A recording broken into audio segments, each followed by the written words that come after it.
seja muito bem-vindo, seja muito bem-vinda a mais uma aula do nosso grupo de redação. Não sei quando, não sei em que momento que você estará vendo esse vídeo, caso você veja. Mas essa é mais uma aula do nosso grupo de redação. O tema da semana, os hábitos alimentares dos brasileiros no século XXI. Um tema muito interessante por diversos aspectos, diversos cenários de abordagem, diversas opções de argumentação que vamos comentar na aula de hoje, certo?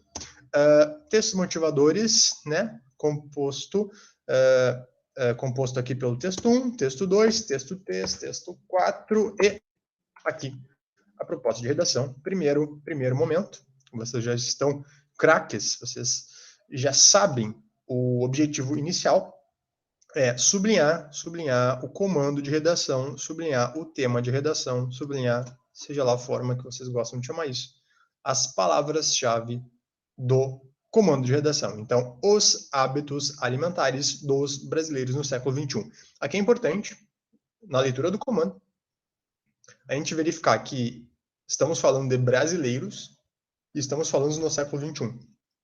Então, o nosso objetivo é falar desse recorte, não só recorte geográfico no sentido populacional, então estamos falando de brasileiros, ainda que na argumentação vocês possam migrar para exemplos do exterior e etc. Estamos falando de brasileiros. E século XXI, estamos falando da contemporaneidade, estamos falando dos últimos anos, estamos falando a partir aí do século XXI, na verdade, a partir ali dos anos 2000. Certo? Certo.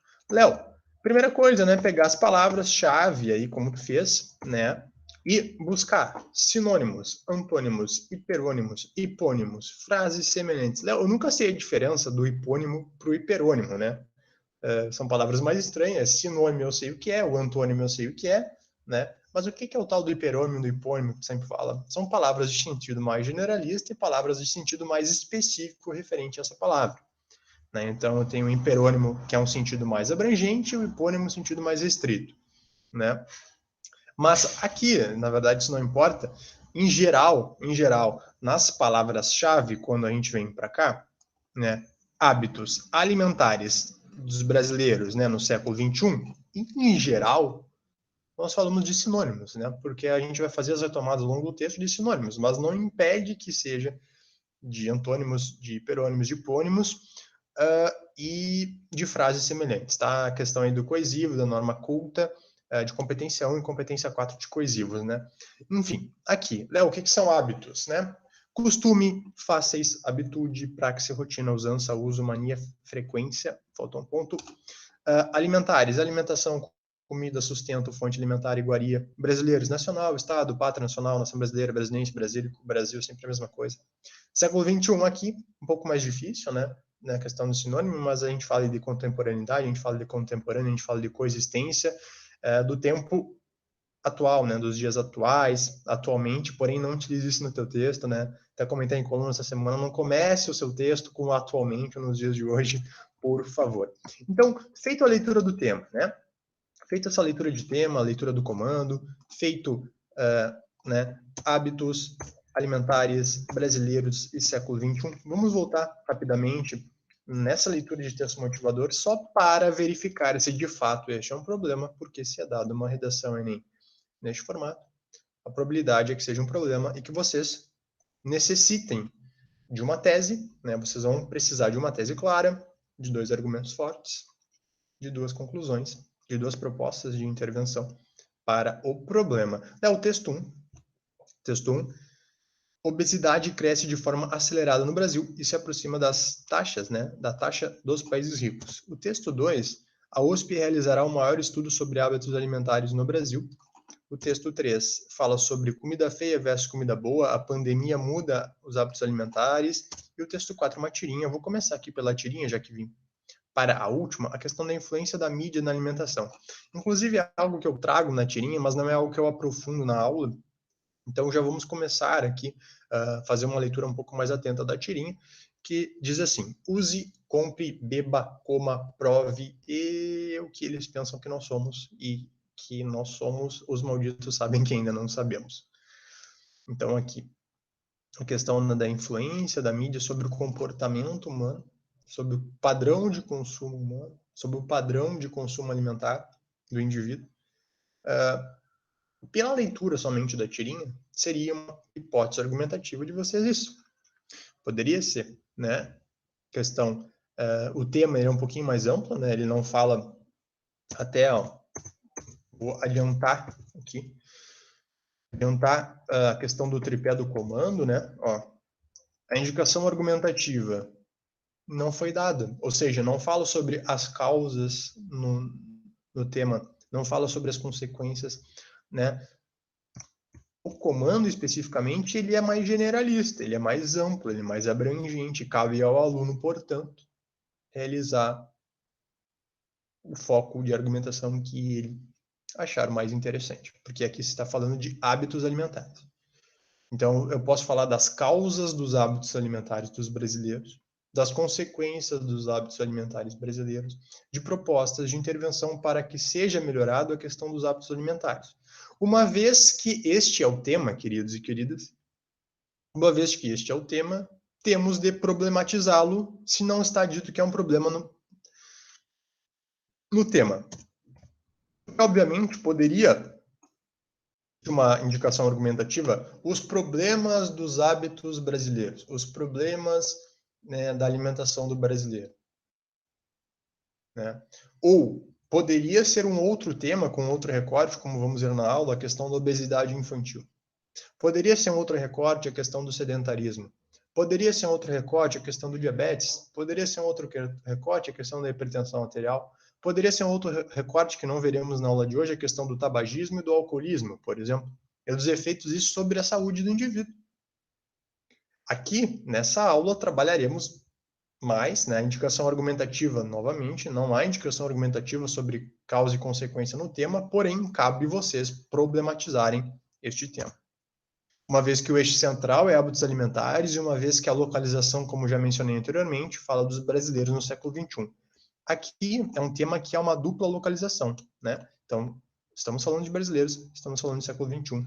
Obviamente, a tendência é que a nossa argumentação seja direcionada para essa alimentação, né? Para essa alimentação.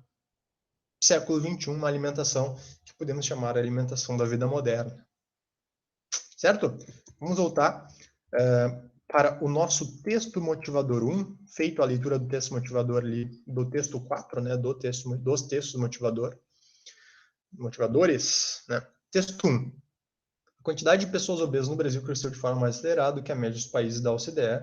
Agora o Brasil se aproxima da taxa do problema nos países ricos.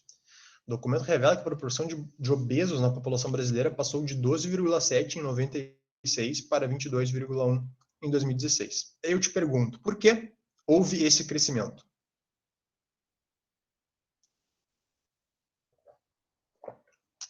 Houve um crescimento na OCDE de 15,4% para 23,2%. No Brasil, quase 11% das crianças são consideradas obesas. Aqui, como eu já mencionei que uma das possibilidades de argumentação seria a obesidade infantil, é um tema importante, poderia ser um tema de redação específico. A obesidade infantil em questão no Brasil poderia ser um tema. Enquanto a média no OCDE aí é 9,9, então o Brasil em obesidade infantil passa a OCDE. Aqui, em relação à população adulta, um pouquinho abaixo, 22,1%, mas ainda assim é um número grande, um número elevado, uma vez que 22% é quase um quarto da população, né? E vamos ver que conforme pesquisas brasileiras também vão ao encontro desse um quarto da população obesa, certo? Pré-obesas no país chega a 17,2%. O levantamento aí é baseado no cálculo de IMC, né? A OMS, a Organização Mundial da Saúde, utiliza o IMC para cálculos aí de estado nutricional, certo? A OCDE afirma que 50 dos 52 países analisados no estudo têm programas, não propagandas, conforme o texto 4, tem programas de saúde para lutar contra a obesidade. 45 deles têm programas específicos, ou seja, né, por que eu, né, não retirei esse dado, esse final de texto aqui, né?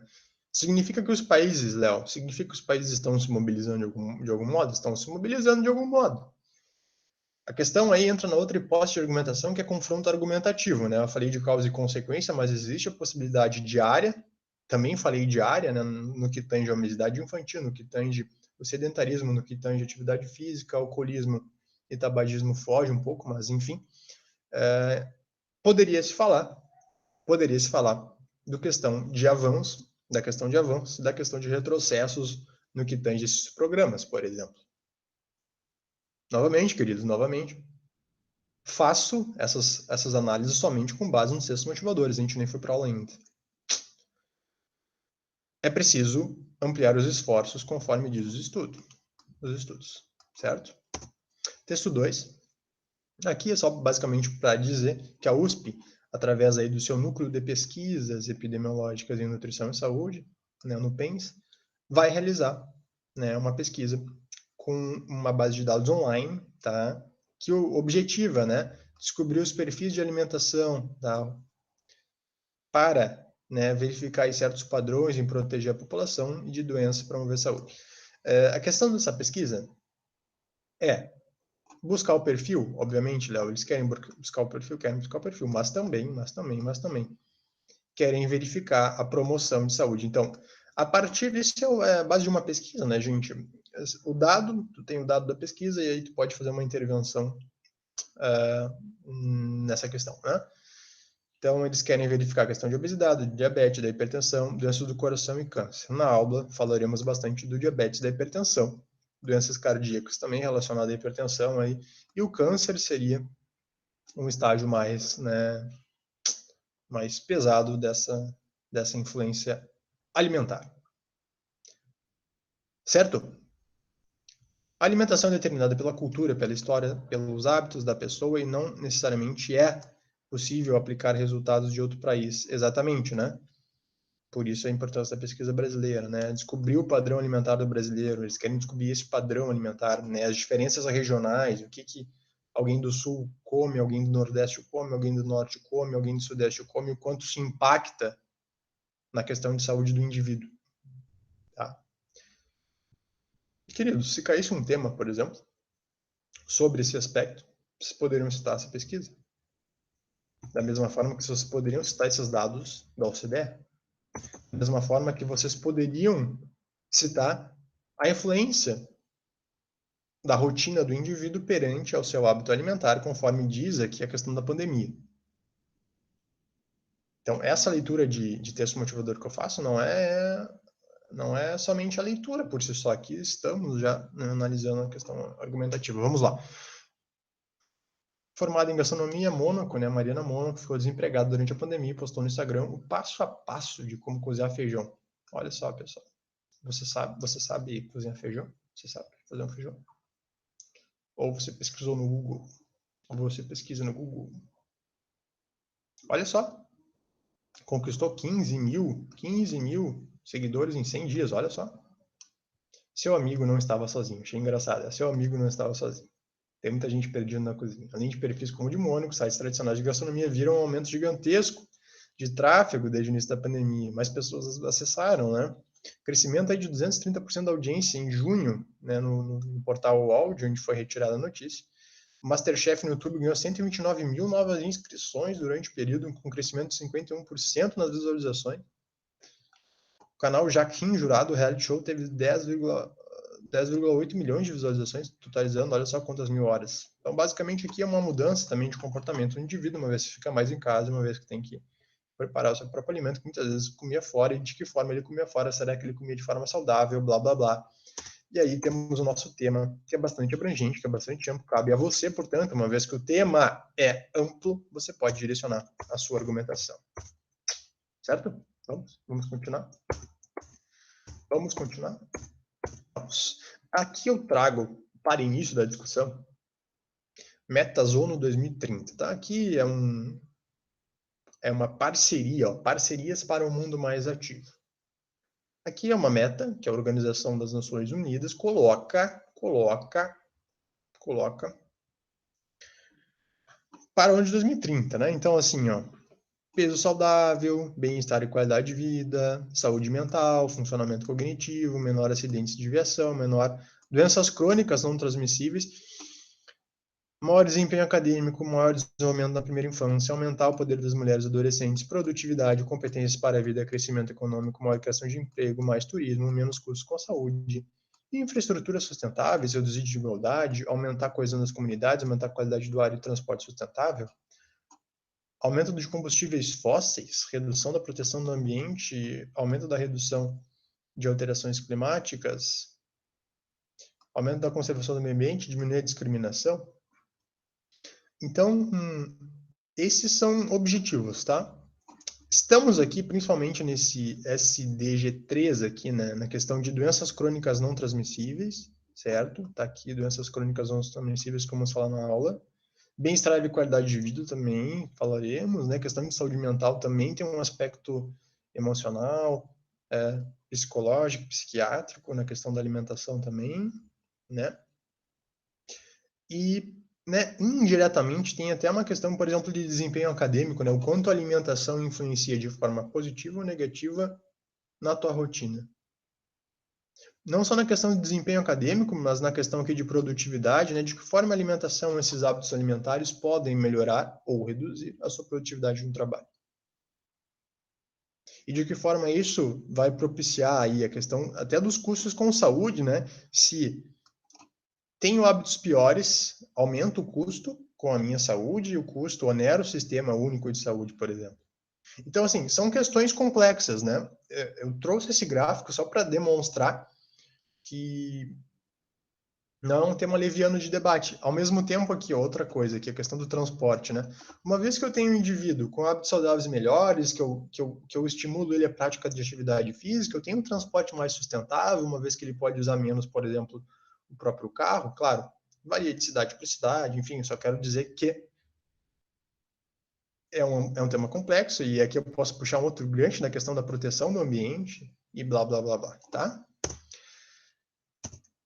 Para além da redação, discussões necessárias, tema aberto, tema fechado, aqui um tema um pouco mais aberto, como já mencionei. Novamente, causa e consequência, só causa no parágrafo, só consequência no parágrafo. Causa e consequência no mesmo parágrafo, questão das sub-áreas de discussão, como temos conversado até aqui, e o confronto argumentativo, como mencionei, a partir da leitura lá do texto motivador. Certo? Certo. Léo, algumas obras, alguns filmes, alguns documentários, algumas séries aí, de preferência na introdução, né? Tu recomenda que eu faça isso na introdução. Sim. Muito Além do Peso, Fonte da Juventude, Fed Up, The Kids Menu, Forks Over Knives, A Matter of Size. Tá. Léo, qual que tu recomenda, assim, que tu viu de fato? Pessoal, o que eu vi de fato, que eu lembro, Muito Além do Peso, eu acho que... E assim, estamos falando de Brasil, né? Brasil. E o Muito Além do Peso é um documentário brasileiro. Então, aqui eu acho interessante esse documentário e fala de obesidade infantil, né? Obesidade em criança, adolescente. E acho que seria uma citação assim para a introdução bem interessante. Claro, não é obrigatório citar uma obra, um filme, um documentário, uma série na introdução. Porém, é uma estratégia interessante, certo? Aqui, queridos, eu quero começar falando sobre o que é um hábito. Por quê? No comando, no tema, a palavra hábito está contida. Então, para eu falar sobre hábito alimentar, eu preciso definir o que é um hábito. Certo? Certo. Hábito, segundo o dicionário Dício, ação que se repete com frequência e regularidade, mania. Comportamento que alguém aprende e repete frequentemente. Exemplo, tinha péssimos hábitos. Maneira de se comportar, modo regular e usual de ser, de sentir ou de realizar algo. Costume, hábitos severos. Prática repetida. Hábito é isso, né? Prática repetida que se torna conhecimento ou experiência. Tinha o hábito de cantar. Definimos o que é hábito. Ação que se repete com frequência, regularidade, mania. Então, estou falando de um hábito alimentar, ou seja, aquele hábito alimentar que se repete. Que é uma prática. Que é rotineiro do indivíduo. Certo? Ok. Novamente, o tema fala de Brasil, tá? Então, cuidado, né? Eu sei que quando nós estamos falando de alimentação, corremos o risco de falar, por exemplo, da questão do fast food, né? E falaremos na aula de hoje sobre fast food. Então, digamos que o aluno fale dos Estados Unidos, né, do surgimento de um fast food, mas não traga a discussão para o Brasil. Então, tome muito cuidado para não fazer nem fuga nem tangenciamento ao tema. Vai mais, como assim, Léo? Vai mais volta. Se tu vai fazer uma citação externa ao Brasil, pode fazer, pode. Porém, retorne para a discussão, certo? Aqui, ó. Léo, o que é DCNT? Tá? Isso é doenças crônicas não transmissíveis. Repetindo, doenças crônicas não transmissíveis. Léo, que doenças estão nesse espectro, ou seja, né, que não são transmissíveis, né? A alimentação não saudável, então a aula é baseada nisso. Hábito alimentar. Se eu tenho que problematizar o hábito alimentar, eu não vou falar do hábito alimentar positivo, a não ser que seja uma proposta de intervenção aqui. Até posso mencionar a questão, há hábitos positivos no brasileiro, até poderia, mas como estamos falando de problema, a gente tende a problematizar na redação e apresentar argumentos, né? Apresentar argumentos e lá no final da redação apresentar uma proposta de intervenção para o problema. Então vocês têm que problematizar, né? Problema. Inclusive, queridos, é até interessante mencionar isso aqui, porque nem sempre o tema vai ser direcionado, o comando vai ser direcionado para o problema específico. Muitas vezes vocês têm que inferir o problema. Uso nocivo de álcool, não falaremos aqui, tá? Isso aqui é tema de outras redações. Tabagismo também não falaremos aqui, isso é tema para outras redações. Outra discussão temática, ainda que esteja interligado. Agora, atividade física insuficiente é algo que está mais relacionado com a questão da alimentação. Falaremos de forma, né, um pouco mais direta, aí, mas nosso foco aqui, alimentação, questão de doenças crônicas não transmissíveis, a questão da atividade física insuficiente. E bora lá. Estamos problematizando, estamos falando de doenças. Aqui, UNASUS, né, Universidade Aberta do SUS, aí, questão de vigilância e prevenção, a gente tem que falar muito de prevenção das doenças na questão alimentar. Então, assim, em vida fetal, tá? A gente tem fatores maternos e fetais, ou seja, fatores da mãe e fatores do bebê, né? Infância, a gente tem questão de nutrição da criança, né? Crescimento e desenvolvimento, tá? Na adolescência e na vida adulta, entra aí, ó, fatores de risco comportamentais e fatores de risco biológicos. Ao mesmo tempo que temos a questão da obesidade, da inatividade, sedentarismo e do tabaco. Isso tudo, ó, pessoal, isso tudo, ao longo do tempo, ao passar do tempo, isso aqui é um eixo de abscissa, né, ao passar do tempo, há um desenvolvimento, né, dessas doenças crônicas não transmissíveis, né, há um risco acumulado na vida adulta. É óbvio, né? Estamos expostos ao longo do tempo a uma série de fatores de risco, a uma série de questões. Então é importante distinguir essas ordens, né, esses períodos da vida. Muitas vezes o indivíduo vai, né, ter algum problema de saúde lá na vida adulta, mas que deriva da questão da infância, que deriva da vida fetal. Muitas vezes não por responsabilidade do indivíduo, mas por responsabilidade materna. Então, só para não ser liviano na discussão, tá?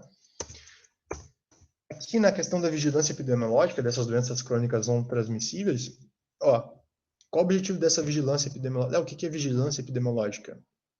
Objetiva, né? Epidemiologia objetiva aí, basicamente isso, ó, monitoramento dos fatores de risco que vão predispor a uma questão de doença, monitoramento da morbidade e mortalidade das doenças crônicas não transmissíveis, ou seja, questão da mortalidade, mas também da morbidade, ou seja, que gera um fardo para o indivíduo, que gera um déficit para o indivíduo. E monitoramento e avaliação das ações de assistência e promoção à saúde. Aqui precisamos falar da questão de promoção da saúde, que é promover saúde. Muitas pessoas só procuram o médico quando estão doentes. Procuram o sistema de saúde quando estão doentes. Aqui, olha só a quantidade de coisas que aparece na questão aí da vigilância epidemiológica, né? Da coordenação dessa vigilância epidemiológica. Qual é o papel, né, Léo?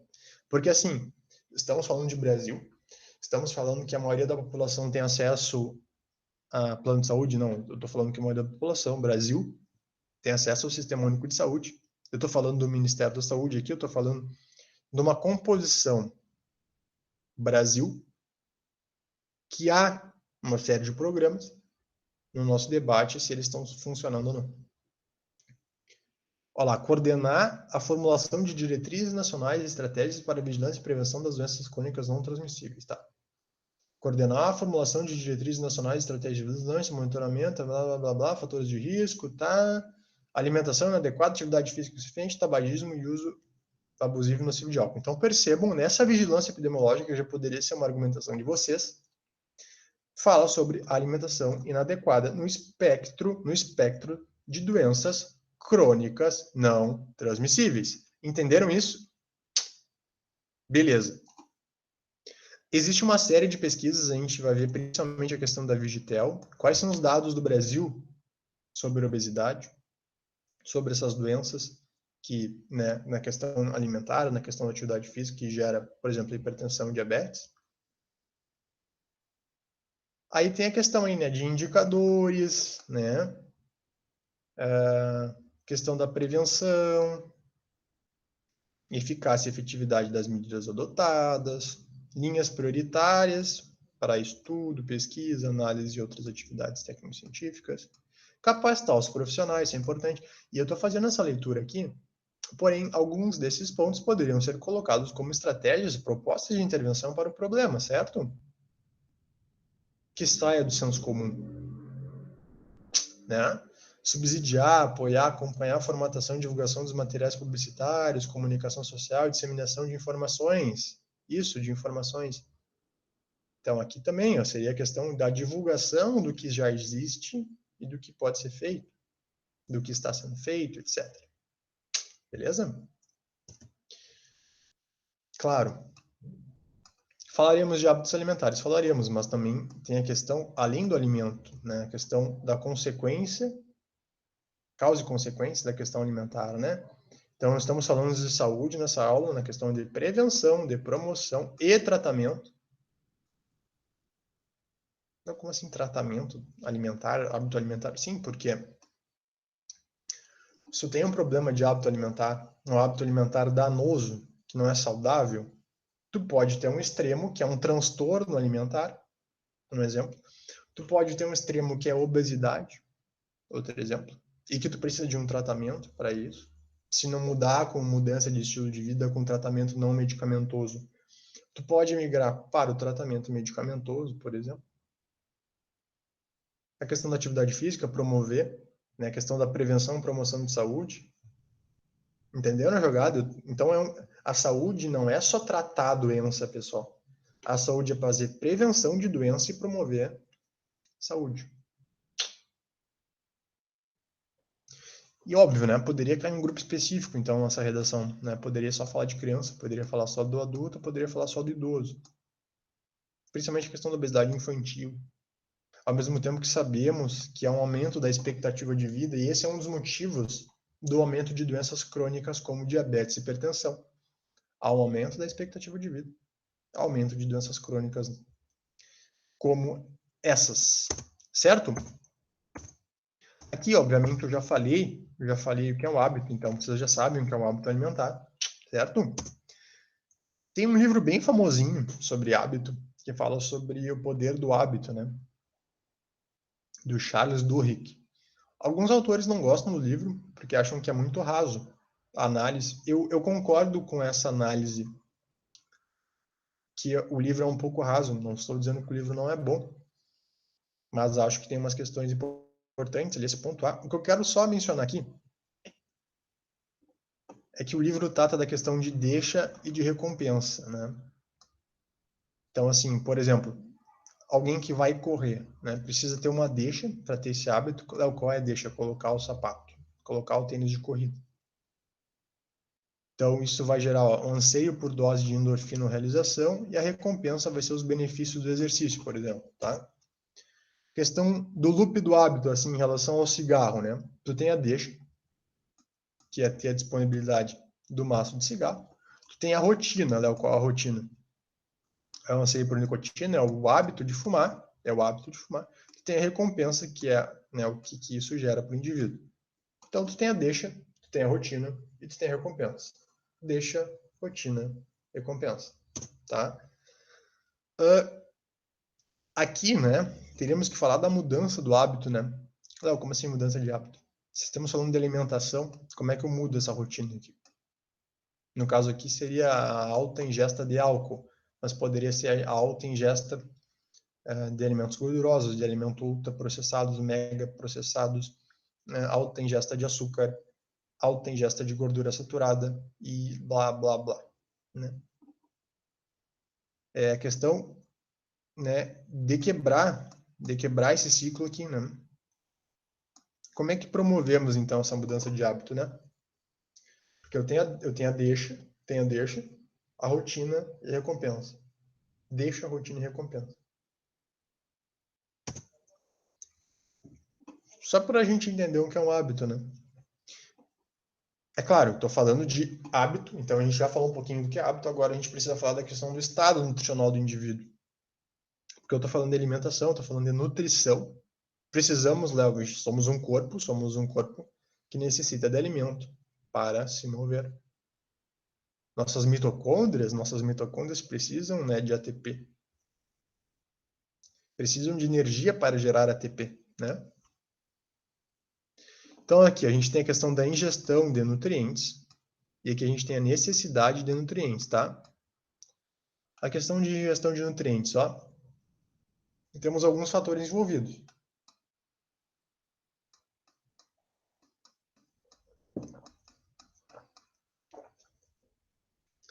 Então assim, ó, isso aqui já poderia ser hipótese de argumentação de vocês, tá? Questão de fator físico, questão de fator emocional, questão de fator econômico, questão de fator social e cultural, porque é óbvio. Uma ingesta de nutriente vai depender, obviamente, de fatores físicos. Há pessoas que vão absorver mais ou menos alimento, por exemplo, com uma doença de má absorção, a pessoa não consegue absorver o alimento. Aí até os próprios intolerantes, né? Tem pessoas intolerantes. Questão de fator emocional, que leva uma pessoa a comer mais ou menos. Questão de fator econômico, quanto essa pessoa disponibiliza para ter uma boa ou uma alimentação, ou quanto essa pessoa possui para minimamente se alimentar. Entra na questão de desnutrição, que seria um outro eixo argumentativo, né? Que desvia um pouco, eu acho, do objetivo desse tema, tá? Até pela leitura do texto motivador. Léo, mas eu teria que fazer uma discussão sobre desnutrição? Como os textos motivadores encaminham para a questão de obesidade, então a tendência é que o texto seja sobre isso. Tá? É claro, né, queridos, podemos falar aqui da questão do déficit nutricional, mas não no déficit nutricional por não se alimentar, né? Não na questão de desnutrição por não ter alimento, mas na questão da qualidade do alimento. Qualidade do alimento, tá? Certo, Léo? Certo. Só para fechar a questão aqui da ingestão dos nutrientes, tá? Fatores sociais e culturais, é óbvio, né, da mesma forma que eu falei, que aquela pesquisa da USP diferencia a alimentação do sul, do nordeste, do norte e do sudeste. Há fatores sociais e culturais que diferenciam essa ingestão. Necessidade de nutrientes, né? A gente tem manutenção das necessidades corporais, cada pessoa tem uma necessidade de alimentação diferente, pessoas precisam comer mais, outras comem menos, etc. Até por necessidade física, pessoas maiores, pessoas menores. Desenvolvimento e crescimento, uma criança vai necessitar comer e o tipo de alimento vai ser diferente de uma criança, de um adulto, de um idoso, vocês sabem disso, a necessidade de aporte calórico é diferente.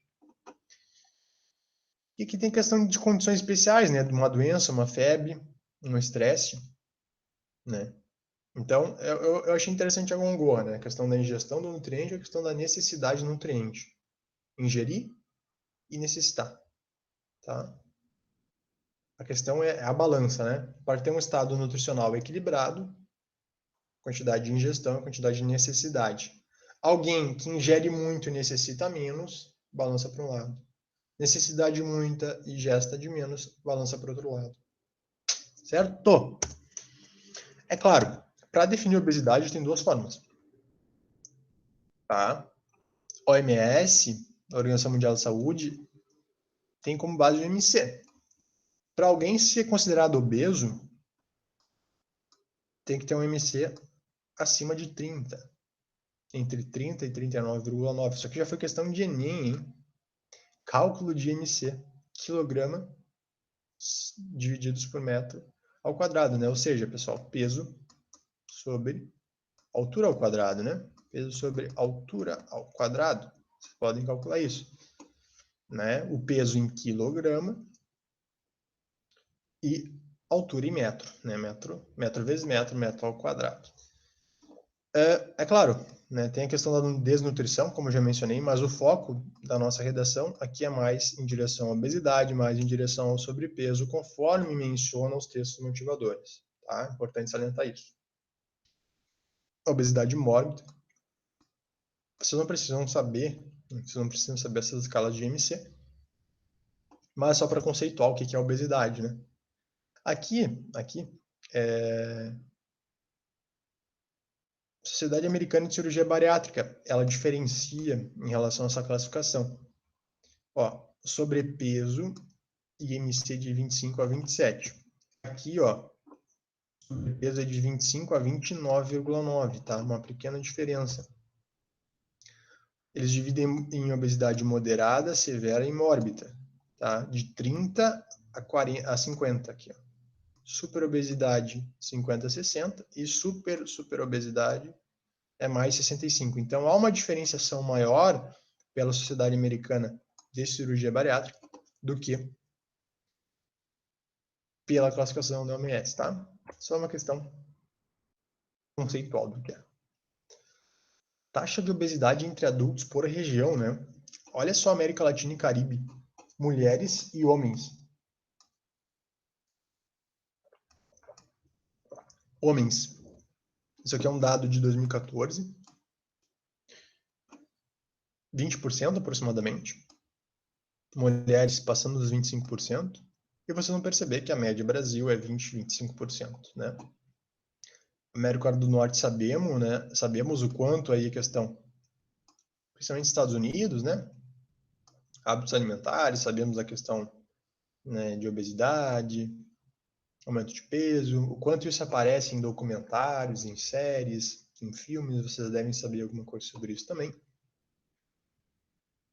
Isso vai de encontro, por exemplo, a países da África, a países da Ásia, não que não exista, mas verifiquem os dados em porcentagem. Não, por que tu está colocando um monte de dado? Bom, primeiramente, para reconhecermos que isso é um problema, uma vez que afeta 20 a 25% da população, estamos falando aqui de América Latina e Caribe, uma vez que eu estou falando de Brasil. Porém, vocês podem fazer uma análise, uma estratégia argumentativa é fazer confronto. Então, poderia confrontar a nossa realidade com outros países. Ao mesmo tempo, poderia falar de similaridade, ou seja, os nossos dados não estão tão bons assim. Certo? Obesidade em crianças aqui é uma outra questão, olha só. Meninas, entre 30% e 40%, ó, é um número bastante alto no Brasil. Ó.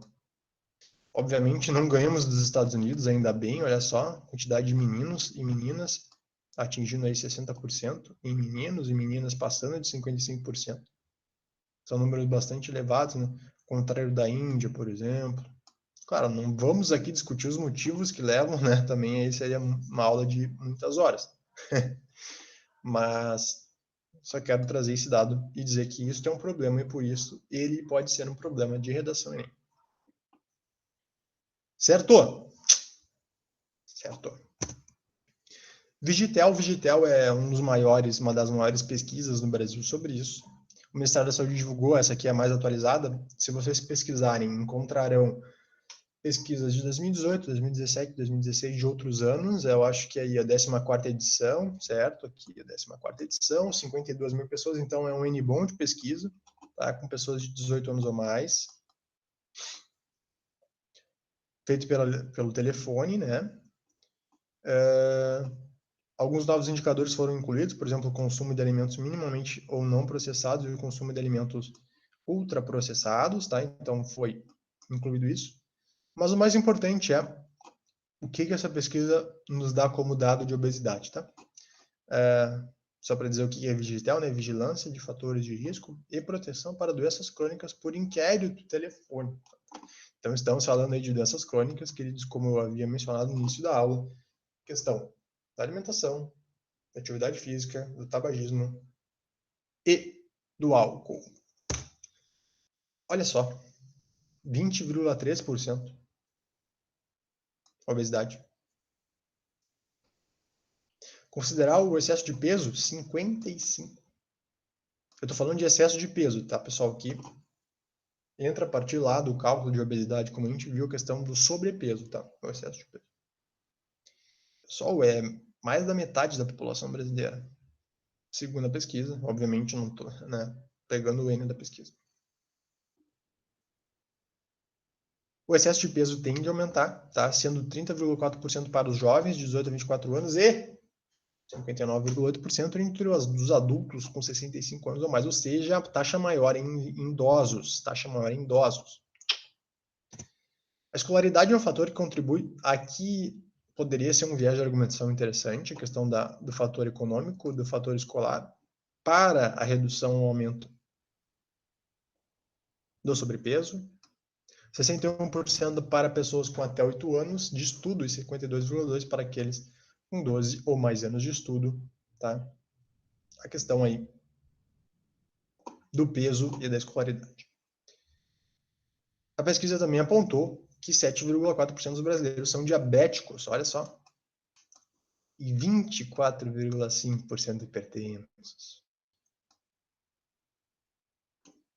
Só 4 pessoas, uma hipertensa, segundo a pesquisa.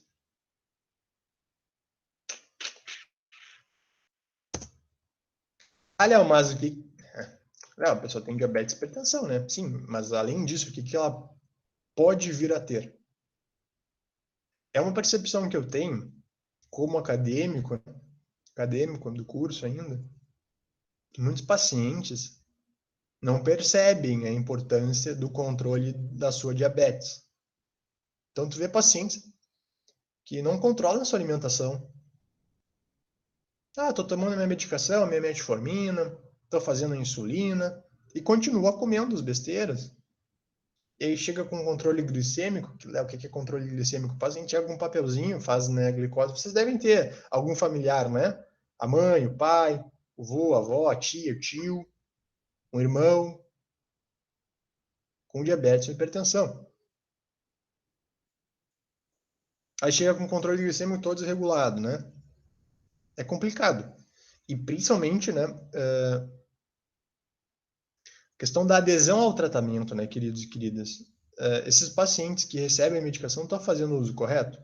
Ou estão fazendo a questão da mudança do estilo de vida para além da questão do medicamento? Porque o primeiro passo nessas doenças, que são muito prevalentes, e esse também é o objetivo da discussão da aula, é os impactos das doenças no indivíduo, mas o impacto da doença também no país, como sistema de saúde, oneração do sistema, etc. Então, é um problema muito complexo isso, né?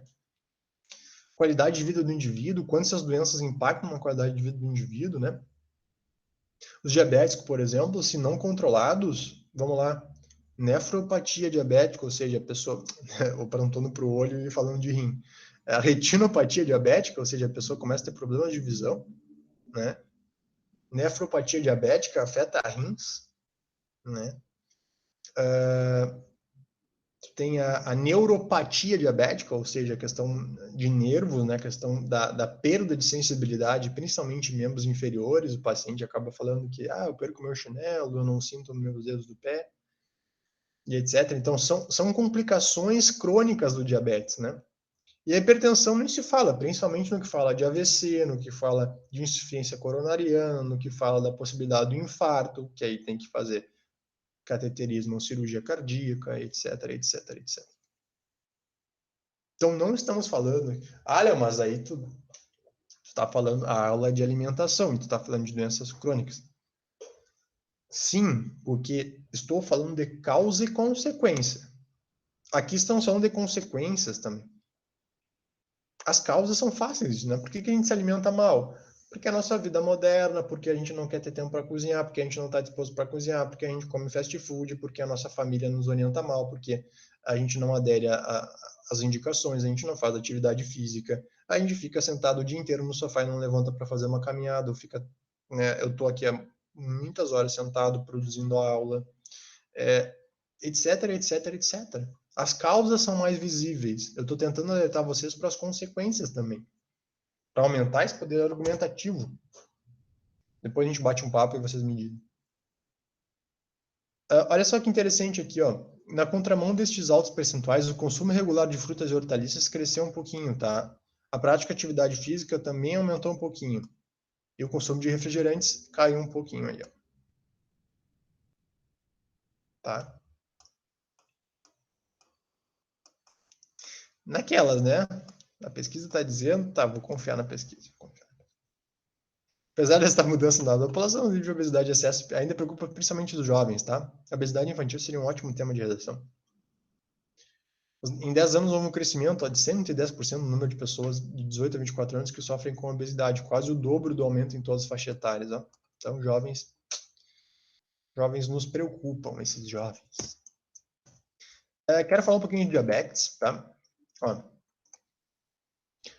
olha só a quantidade de pessoas. Eita, nós. Segundo a Federação Internacional de Diabetes, estimou que 8,8% da população mundial com 20 a 74 anos, 79 anos possui diabetes. Então, é um número de quase meio bilhão de pessoas. Se as tendências atuais persistirem, teremos esse número aqui em 2045. Cerca de 79% dos casos vivem em países em desenvolvimento, ou seja, como o Brasil, em que a tendência é que tenha maior casos de diabetes nas próximas décadas. Lá, quais são os motivos que levam a ter mais casos de diabetes, por exemplo, né? Rápida urbanização, transição epidemiológica. Lá, como assim transição epidemiológica? Né? Famílias menores, menor quantidade de filhos, estamos com aumento da expectativa de vida, aumento da quantidade da população idosa, transição demográfica, né, da pirâmide etária, bases mais curtas e topo mais alargado, né? Vocês estudam isso nas questões de geografia, etc. Inclusive, isso aqui é outro tema de redação. O envelhecimento da população e as causas e consequências disso, né? Que poderia fazer um link com essa aula aqui. Então, a gente está discutindo para vários temas. Transição nutricional, ou seja, né, a gente perde muito da questão de legumes, de verduras, de comer comida mesmo. A gente pega sempre um saquinho, a gente sempre tem um saquinho na bolsa, um saquinho dentro de casa. Maior frequência de estilo de vida sedentário, maior frequência de excesso de peso, crescimento e envelhecimento da população e também maior sobrevida. Então a gente está vivendo mais. E como gráfico, lá no início da aula eu falei que tinha um crescimento, né? Vida materno-fetal, né? Criança, adolescente, adulto, idoso, há uma sobrecarga de risco de fatores de risco, né? Olha só, esses dados. Paciente com diabetes tipo 2 tem, em média, existem dois tipos, né? O diabetes tipo 1 e o diabetes tipo 2. O diabetes tipo 2, em média, risco 2 a 4 vezes maior para desenvolver doença coronariana, né? Ou seja, doenças coronarianas, para quem não sabe, coronárias são as artérias que nutrem o coração, então o coração é um músculo que precisa ser nutrido, né, com sangue. E, obviamente, dietas piores, etc. Entra a questão, né, de formar aterosclerose, essa história que vocês conhecem. Então, o paciente tem muito mais risco. O DM2 também é um fator de risco para acidente vascular cerebral, AVC. Provavelmente vocês conhecem alguém na família, algum amigo de alguém que teve um AVC.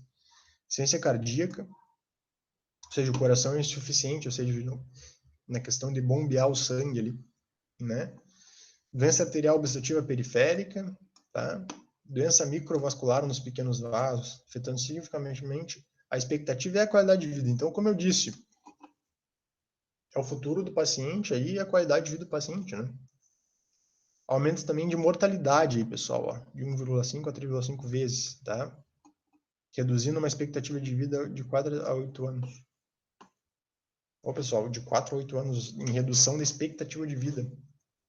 Será que vocês mudariam algo sabendo disso aqui para viver 4 anos, 5 anos, 6 anos, 8 anos a mais. Como resultado de uma combinação de fatores, o que inclui baixo desempenho, e aqui já poderia ser até proposta de intervenção, né? Pouca conscientização sobre diabetes entre a população geral, os profissionais de saúde e o início insidioso dos sintomas da progressão de diabetes tipo 2. Essa condição pode permanecer não detectada por vários anos, dando oportunidade de desenvolvimento de suas complicações. Então, às vezes o paciente não sabe que é diabético, né? Ele continua se alimentando do jeito que ele se alimenta, não continua fazendo exercício físico, etc, etc, etc. Cabe também um profissional de saúde aqui, né? Como diz ali, investigar, fazer o rastreio, fazer, né, o direcionamento para o paciente. Estima-se que cerca de 50%, isso aqui é bem importante, ó, 50% dos casos de diabetes em adultos não sejam diagnosticados. Ah, da onde é que tu tá tirando isso da tua cabeça? Não, tô tirando isso das diretrizes, né, de diabetes mellitus da Sociedade Brasileira de Diabetes, da FCBD, atualizadíssimo, 2019-2020, é o último que saiu. 84,3% de todos os casos de diabetes não diagnosticados estão em países de desenvolvimento. Então, estamos falando de países em desenvolvimento, em maior parte. E estamos falando que 50% dos casos de diabetes em adultos não são diagnosticados, queridos e queridas. E aqui também tem a questão do paciente, assim, ó. Pré-contemplação, contemplação, decisão, ação e manutenção. Então, assim, ó. Primeiro, ele não vai mudar. Ah, tô me alimentando bem. Eu sempre lembro de algum paciente. Como é que tá a alimentação? Não, tô me alimentando bem. E o que a senhora come de manhã? Ah, como minha murcilha ali, minha linguiça, um pedacinho de pão, um pouquinho de leite, um pouquinho de nata, né? Bem tranquilo. Então, qual a abordagem, né? Isso aqui é feito para profissional, né, gente? Então, sem acolher, motivar, alertar os riscos de não mudar. Essa abordagem que vocês poderiam fazer na questão de alimentar em si, né? Para hábitos alimentares, né?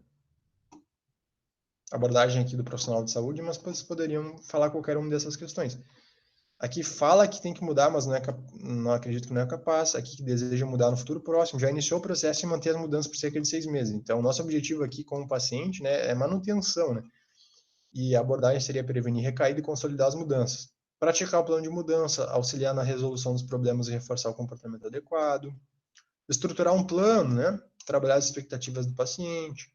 Identificar as dificuldades, né? Então é importante ter o paciente junto, né, nessas mudanças. Pré-contemplação, contemplação, decisão, ação e manutenção. Aqui, só para vocês não forem... Porque assim, a gente fica falando do diabetes, né? Os pacientes às vezes têm dificuldade em entender a repercussão disso no corpo do indivíduo, né? Então, assim, tem redução da secreção de insulina, né? Ou seja, o hormônio ali que bota a glicose para dentro da célula, né? Menor efeito da incretina, né?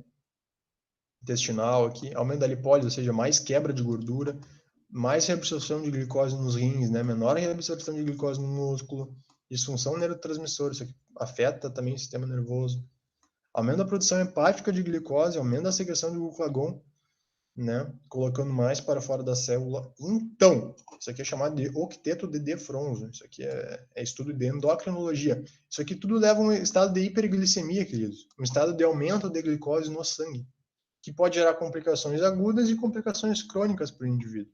Complicações crônicas eu já falei. Questão do olho, questão do rim, questão de polineuropatia, né? Se chama polineuropatia, neuropatia diabética, a nefropatia diabética, a retinopatia diabética. Certo? Então, o diabetes, quando a gente fala de diabetes, é uma questão bem complexa. Tem uma outra questão de doença, que é a questão de síndrome metabólica. Como a gente está falando de hábitos alimentares, a gente está falando de hábitos de vida, né? Olha lá, obesidade abdominal, o que é síndrome metabólica, né? Obesidade abdominal por meio de circunferência abdominal para homens, mais de 102 centímetros, para mulheres, mais de 88 centímetros, tá? Aqui, ó, primeiro aspecto. Outro aspecto, triglicerídeos, né? Mais de 150. O HDL, tá? Que é o colesterol bom, tá? O HDL é o bom e o L é o ruim. Eu nunca sei qual que é bom, que é ruim nos exames da minha mãe, do meu pai. O HDL é o bom e o L é ruim. O L é ruim. Pressão arterial e glicemia de jejum, tá? Então aqui são valores que, se estiverem alterados, né? Isso aqui não importa para vocês, né? Mas né, pressão arterial elevada, nesse caso acima disso, né, glicemia de jejum acima disso. Isso aqui são o que a gente chama de síndrome metabólica. Então, não é só a questão, né, da pressão, é um conjunto, né, de componentes. Obesidade abdominal, triglicerídeos, HDL, pressão arterial, glicemia de jejum, tá? Falamos de diabetes de forma bem rápida, só para vocês terem uma base do que é isso, das implicações disso, né? Que poderia ser uma questão de consequência de argumentação. E a hipertensão também, né? Léo, o que é hipertensão? Condição clínica multifatorial. Léo, de onde tirou isso da cabeça? Não. A última diretriz de hipertensão da Sociedade Brasileira de Cardiologia. Caracterizada por elevação sustentada de níveis pressóricos. Então, quando tu vai lá, né, bota o aparelho de pressão médio e tal, sustentadamente acima desses valores, tá? Não basta uma medida, tem que ter mais de uma medida. Frequentemente se associa a distúrbios metabólicos, alterações funcionais e estruturas de órgão-alvo, sendo agravada pela presença de outros fatores de risco. Ó, dislipidemia, obesidade abdominal, intolerância à glicose, resistência à insulina, diabetes mellito, mantém associação independente com eventos morte súbita, acidente vascular encefálico, infarto agudo do miocárdio, insuficiência cardíaca, doença arterial periférica, doença renal crônica, DRC, que pode levar, por exemplo, a diálise fatal ou não fatal esses episódios, tá? Então, hipertensão arterial, H, é uma condição multifatorial complexa, como eu disse aqui. A questão do tratamento que vocês poderiam abordar na redação. Controle de peso, padrão alimentar, restrição do consumo de sal, moderação do consumo de álcool. Isso aqui todo mundo sabe. Quantos fazem? Quantos fazem? Né? Questão de manutenção do IMC, adotar a dieta DASH, né? Restringir o consumo diário de sódio. Aqui, ó, de sódio para 2 gramas e cloreto de sódio para 5 gramas. Cuidar dessa diferença. Limitar o consumo diário de álcool a 1 dose nas mulheres e pessoas com baixo peso e 2 doses nos homens. Tá? Léo, o que é uma dose? Ó, dica de vida para vocês aí. Falem para os pais de vocês e para as mães de vocês após a aula sobre isso. Mãe, quantas doses tu toma de álcool? Ó, uma dose contém 14 gramas de etanol. Uma dose, segundo a Sociedade Brasileira de Cardiologia, 14 gramas de etanol. O que é 14 gramas de etanol? É 350 ml de cerveja, 150 ml de vinho e 45 ml de bebida destilada. Então, os homens podem 2 vezes essa dose e as mulheres podem 1 vez essa dose. E esse é o limite de consumo diário. Beleza? Atividade física eu não preciso nem comentar, né? Modalidades diversas, andar, correr, nadar, entre outras, né? Pelo menos 2 vezes por semana, o ideal é 5 vezes por semana. Pelo menos 30 minutos, o ideal é de 40 a 50 minutos, 5 vezes por semana. Esse é o ideal. Né, Léo, o que é atividade aí, ó, moderada, né? Aqui é para maiores benefícios, né? Aqui é uma recomendação básica, ó, que é a primeira, ó. Fazer no mínimo 30 minutos de atividade de física de forma contínua, né? Ou acumulada em 5 a 7 dias. Então, aqui é um pouco mais leve. E aqui é um pouco mais, né? Mais completa a atividade, né? Maior intensidade conseguindo conversar, sentir-se ligeiramente cansado, manter frequência cardíaca, etc, né? Treinamento resistido. Tá? Só para vocês entenderem a importância da atividade física e a importância de medidas não medicamentosas para o paciente. Controle de peso, padrão alimentar, restrição de sal, moderação do álcool. Aqui, ó, fatores de risco para alguém ter hipertensão, né? A idade, o gênero, a etnia, a genética, o sedentarismo, excesso de peso, obesidade, ingestão de sal, ingestão de álcool e fatores socioeconômicos. A gente já comentou algumas coisas. Isso aqui é da Sociedade Brasileira de Cardiologia 2010. Como eu já disse, aumento, né, com o aumento da idade. A prevalência entre homens e mulheres é semelhante, sendo mais elevada nos homens até 50 anos de idade, invertendo a partir da 5ª década, tá? A raça é 2 vezes mais prevalente em indivíduos afrodescendentes, ó. Claro, tem questões genéticas e étnicas que a gente não consegue alterar, né? A etiopatogenia da hipertensão é multifatorial e poligênica, ó, resultante da interação de diferentes genes com fatores ambientais. Aí. Sedentarismo tem relação direta, a gente já falou, e os objetivos de aumentar a atividade física. O incremento, olha só, de 2,4 kg por metro quadrado no índice de massa corporal eleva o risco para desenvolver hipertensão. Indivíduos geneticamente predispostos à ingesta excessiva de sódio têm se relacionado com a elevação da pressão arterial. A ingestão de álcool por períodos prolongados, a gente já falou das doses, 14 gramas de etanol, certo? Certo. Quantas doses? Bem, e o fator socioeconômico mais baixo está relacionado à hipertensão, assim como a gente mencionou na pesquisa do Vegetel de 2019. Certo? Certo. Bacana, né? Fator de risco adicional, idade maior, tabagismo, dislipidemia com triglicérides alto, LDL, que é o ruim, ó, maior que 100 e menor que o HDL menor que 40, diabetes mellitus, história familiar de doença cardiovascular. É claro, Léo, tu falou aqui, Léo, um pouquinho da questão das doenças crônicas, principalmente diabetes e hipertensão, que é o mais prevalente na população, né? Isso. São níveis bem altos, né? São bem altos. Num posto de saúde aparece bastante, é o que mais aparece, pois é. E aqui a gente está falando de sedentarismo, né, Léo? Porque quando tu falou de doenças crônicas não transmissíveis, tu falou da questão da alimentação, mas também atividade física, né? O que é ser sedentário? Para a Organização Mundial da Saúde, OMS, é necessário ter 150 minutos de atividade física moderada por semana. 150 minutos, tá? Para adolescentes, 60 minutos todos os dias. Pergunta que eu faço: quantos minutos de atividade física tu faz por semana? Você. Quantos? A OMS aí, ó, matéria de 2018, G1. 4 ações para reduzir o sedentarismo que vocês poderiam utilizar no texto de vocês também. Criar sociedades mais ativas, criar ambientes ativos, criar pessoas ativas, criar sistemas ativos. Olha que bonito isso. Que bonito isso. Para uma redação, já pensou? Uma sociedade ativa, promoção de uma mudança de paradigma em toda a sociedade. Aumento o conhecimento sobre os benefícios da prática da atividade física. É importante a atividade física. Criar um ambiente que promova atividade física, como um parque aberto, seguro. Cara, hoje a pessoa não sai de casa porque tem medo, né? Num parque, não faz atividade física ao ar livre, por exemplo.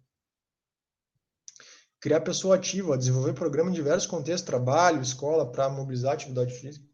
Criar sistemas ativos, ó, mobilizar ação política e lideranças com capacitação de profissionais. Olha só que bacana aqui, muito bonito, muito bonito. Sociedade, ambiente, pessoa, sistema. Sociedade, ambiente, pessoa, sistema. Sociedade, ambiente, pessoa, sistema. Sociedade, ambiente, pessoa, sistema. Ainda nessa pesquisa, né, do Digital 2019, há uma série de programas, queridos e queridas, no Brasil, diante da importância da questão alimentar, a importância da questão de atividade física. Eu não vou citar um por um, porque vai ficar muito longo, né? Mas olha só, plano de ações estratégicas para o enfrentamento das doenças crônicas não transmissíveis no Brasil. Plano estratégico da Organização Pan-Americana de Saúde, OPAS. Plano de ação global para a prevenção de controles das doenças crônicas não transmissíveis da Organização Mundial da Saúde, tá? Metas das doenças crônicas não transmissíveis da Agenda 2030 da ONU, como a gente mencionou lá no início da aula, naquele giro lá bonito. Certo? Outros programas aqui, ó. Programa da Academia da Saúde, que desenvolve a prática de atividade física, né? Tem muitos polos, olha só quantos polos e quantos municípios. 262 mil ações de atividade física e 16 mil de alimentação saudável, né? Isso aqui realizado aí no Sistema Único de Saúde, né? Academias, em alguns postos de saúde, né? Programa Saúde na Escola, ó, que promove a saúde e a educação de maneira integral, articulando saúde e escola. Atualmente o programa está presente em, olha só, mais de 90 mil escolas, mais de 5 mil municípios, 53 mil ações, 240 mil de alimentação saudável e prevenção da obesidade. Então aqui temos, ó, Programa Academia da Saúde, tá? Programa Saúde na Escola, tá? Mais um. Ô, Léo, mas tem programa? Tem. Nem eu sabia, pois é. Guia Alimentar para a População Brasileira e Guia Alimentar para as Crianças menores de 2 anos, olha só, atualizado 2019, que são os principais documentos para orientação e promoção da alimentação adequada e saudável no país. Existe? Existe. Você sabe?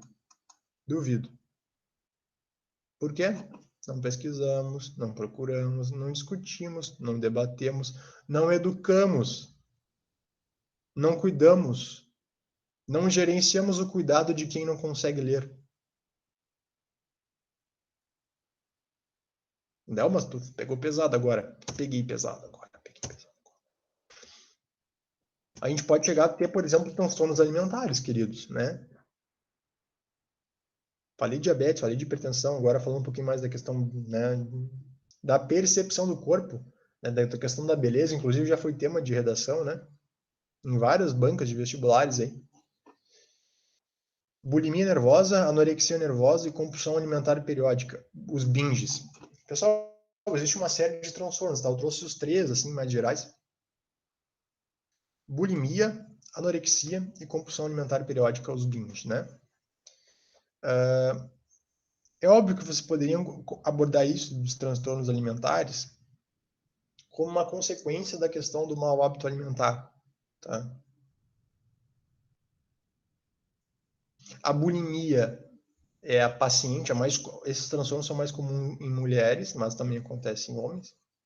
A bulimia, a paciente, em geral, tem mais peso, e aí ela come mais por um período, ou come menos, né? Mas geralmente ela tem excesso de peso. A anorexia, ao contrário, é a paciente mais emagrecida, né? Que tem perda de peso. E a compulsão alimentar é periódica, né? É uma compulsão ali, os binges que se chama, né? Então são 3 transtornos alimentares aí. O governo de Ceará, eu percebo que ele é bem ativo nessa questão de mídias, né? Eles fazem uns posts interessantes para algumas coisas. Eu já trouxe em outras aulas passadas algumas coisas deles. Alguns sinais aí, a preocupação excessiva com o corpo, isolamento social por sentir-se acima do peso, praticar muita atividade física. Como eu disse, tem outros transtornos, tá? Eu só falei dos 3 ali: anorexia, bulimia e compulsão. Perda de peso rápida, né? Fazer dieta constantemente, preocupa-se com tudo que vai ingerir, alimenta-se longe de familiares e amigos, sentimento de culpa após a refeição, procurar motivo para não se alimentar, estimular vômito após as refeições. Então aqui, né, poderia ser até um outro tema de redação, questão de transtorno alimentar, mas como a gente está falando de hábito alimentar, isso aqui é hábito para algumas pessoas, né? Do sedentarismo ali, ó, só voltando, ó, 1 em cada 4 adultos não pode ser considerado praticante de atividade física, diz o OMS. Entre os adolescentes, 4 em cada 5 é 75%. Caramba! A juventude nos adultos sedentaristas não está presente 23% dos indivíduos. Já nos mais jovens, esse índice é de 81%. Olha só, os jovens não fazendo exercício físico. Oh, queridos, tanta energia. Estima-se que o sedentarismo onere a assistência à saúde no mundo. E aqui a questão de custo, que vocês poderiam abordar também. Os impactos dos hábitos e do sedentarismo, a questão. Olha só, custos enormes, enormes, enormes. A maior parte para o setor do público. Então, lá no início da aula, quando eu falo que eu não precisava ser leviano na discussão, eu estou falando da questão do setor público. Se eu tenho um paciente mais diabético, se eu tenho um paciente mais hipertenso, se eu tenho um paciente que não faz exercício físico e que tende a levar essas patologias e tal, tem mais gasto para o setor público, eu tenho que fazer mais exame de acompanhamento, eu tenho que fazer mais medicação, eu tenho que ter mais profissional para isso, eu tenho que fazer todos esses programas, eu tenho que, se necessário, esse paciente pode ter um agravamento agudo ou crônico da doença, esse paciente pode ter que passar por um procedimento cirúrgico, esse paciente pode ter que ser internado. Opa, tá falando de quê? De custo. E tem a questão de produtividade, né, queridos? Assim, o quanto essas patologias, o quanto todas essas questões envolvidas diminuem a produtividade do indivíduo, ou aumentam, né, do hábito. Claro, repetindo, eu estou falando de um hábito aqui, problematizando, então estou falando de um hábito negativo, porque o texto motivador induz a isso. O nosso tema fala sobre os hábitos alimentares do brasileiro no século XXI, a gente está problematizando hábitos ruins, tá? Porque numa redação provavelmente não apareceria o alimento orgânico. Claro, poderia ser, inclusive eu já vou falar daqui a pouco, mas. Os benefícios do alimento orgânico, nesse tema não, tá? Vocês podem falar, por exemplo, Quer dizer, o alimento orgânico como algo positivo, né, pessoal? Não problematizando ele como algo negativo, é isso que eu estou dizendo. Estamos problematizando o tema, tá? Como que existe causa e consequência para hábito alimentar, tá? Porque o texto motivador induz a isso. A OMS acredita que metas de aumento de atividade física vão contribuir para outras metas, qualidade do ar, que era outras coisas que estavam naquelas metas de 2030 lá. Conservação do meio ambiente, maior desempenho acadêmico, ó. Às vezes a gente não está bem porque a gente não está fazendo exercício físico, a gente não está se alimentando bem. Né? E maior promoção da desigualdade, né? Eu acho que aqui é igualdade. Né? Desigualdade em que sentido, né? Desigualdade entre quem está bem e quem está mal? Obesidade infantil, tá? Aqui é uma outra questão aí, ó. As consequências, né? As consequências para um jovem, aí, ó, problemas psicológicos. Como assim problemas psicológicos? O bullying, por exemplo. Bullying escolar foi já tema de redação de discussão no início do ano. Problemas de pele, sim. Problemas de pele, sim. Hipertensão arterial, problemas ortopédicos aí, ó. Excesso de peso, né? Gerando problemas em articulações, por exemplo. Diabetes, arteriosclerose, né, artérias cometidas aí, os vasos cometidos. A dislipidemia, né, Léo? Isso, a dislipidemia. Léo, como assim dislipidemia? Dislipidemia é a questão do colesterol, a questão dos triglicerídeos, né? Hipertrigliceridemia, né? E tem a dislipidemia. São dois termos aí parecidos. Problemas respiratórios, né, Léo? Isso aí. Isso aí. Algumas causas do aumento do número de crianças obesas, novamente, né? Diabetes mellitus. Algumas causas, né, de crianças obesas são justamente isso, né? Disponibilidade abundante de alimentos com alto teor calórico, sedentarismo, ligados a atividades como televisão, jogos eletrônicos, computadores. Complicações se tornam mais comum, obesidade quando for adulto, DM2, hipertensão aparece novamente, dislipidemia, que aumenta o risco do quê? De eventos cardiovasculares. Quais tipos de eventos, Léo? Já falei lá no início da aula. Questão de coronários no coração, insuficiência cardíaca, né? Os infartos, etc, etc, etc. Certo?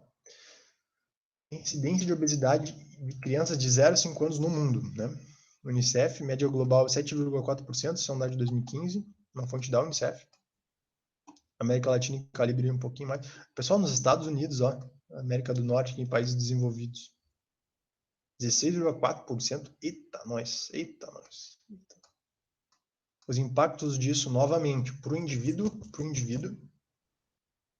e para a sociedade pública, para a saúde pública. Sociedade pública, saúde pública.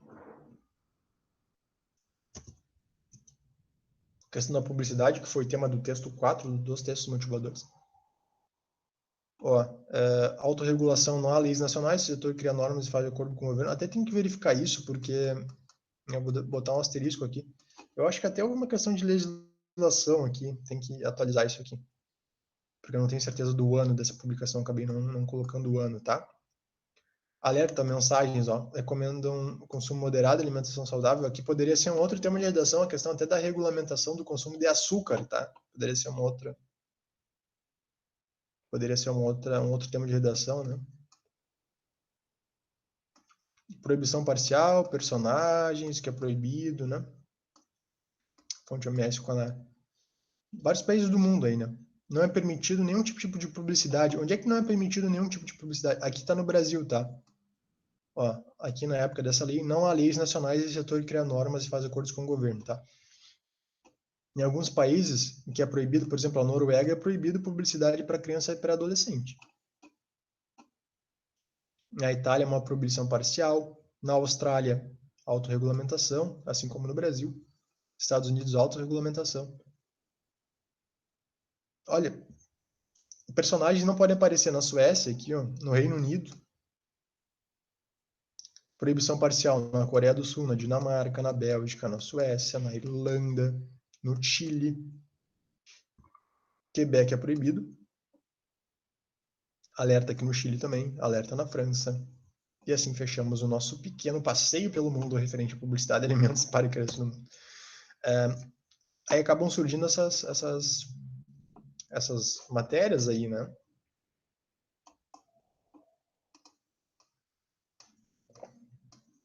Pessoal, é o que eu falei na aula até agora. Alimentação saudável, atividade física, doenças crônicas não transmissíveis, os dois lados, e brincadeira sem TV, celular e videogame. Isso aqui é uma publicação do Ministério da Saúde. Balança desequilibrada, né? Trouxe mais um gráfico aqui, ó, panorama. A maior parte da população vive em países onde sobrepeso e obesidade matam mais do que a subnutrição. Olha só. 51 milhões de crianças com menos de 5 anos têm sobrepeso e obesidade. Mais de 340 milhões de crianças e adolescentes de 5 a 19 anos são obesos e têm sobrepeso. Isso aqui é um dado um pouquinho mais atualizado, né? Prevalência de sobrepeso subiu de 4% em 1975 para 18% em 2016. Caramba, o que causa o excesso de peso? A causa fundamental é o desequilíbrio entre as calorias, né? Lembram lá da necessidade na ingesta, aquela balança no início da aula, aumento na ingestão de alimentos ricos em gordura e aumento no sedentarismo, dois principais fatores, segundo essa fonte aqui do OMS e essa publicação. Consequências.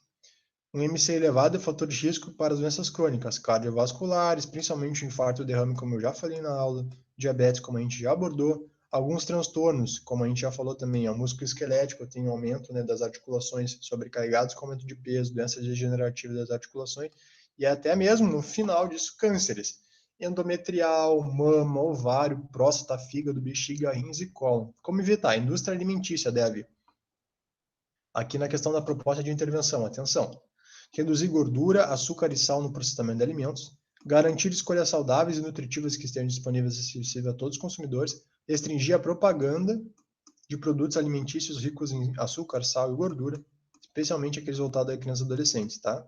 A gente viu nessa população aqui. Bem importante. As pessoas podem, ó, limitar a ingestão de gorduras totais e açúcares. O que a pessoa pode fazer? Aumentar o consumo de frutas e vegetais, assim como legumes, grãos integrais e castanhas, né? Muitas vezes as pessoas não sabem diferenciar esses produtos. Elas não sabem diferenciar o componente nutricional, né? Cabe salientar que a nossa população brasileira, tema Brasil, é muito desigual. Há pessoas que sabem e pessoas que não sabem. Entra na questão do papel da educação perante essa população, né? De estimular isso, né? De orientar, se possível. Praticar atividade física regular, ó, né? 60 minutos para crianças diários, né? E 150 divididos na semana. Isso aqui é o conceito da OMS, a gente já trabalhou aqui, né? 60 minutos diários para crianças, 150 minutos divididos na semana. Levem isso para vocês. Sim. Os gastos, a gente já falou que é gigantesco, aqui é uma matéria de 2017. O custo de doenças relacionadas à obesidade terá custo de 1,2 trilhão em 2015. Estimativa é que o mundo terá 2,4 bilhões de adultos acima do peso e 800 milhões de obesos acima do peso, né? Questão de sobrepeso, e 800 milhões de obesos, segundo lá os critérios do OMC, do OMS. Olha só o impacto disso no mundo. Claro, questão do consumo de fast food, eu não abordei tanto na aula, mas é importante salientar. O fast food aqui, o Brasil é o país que mais gasta na América do Sul, né? Isso aqui é uma notícia do país de 2016, o Brasil é o país da América do Sul que mais gasta em consumo de fast food. O Brasil, com uma cadeia gigante de população, né? Temos mais de 200 milhões de habitantes, é um cenário favorável. E encaminhando para o fim da aula, encaminhando para as nossas propostas de intervenção, né? Para as nossas propostas de intervenção.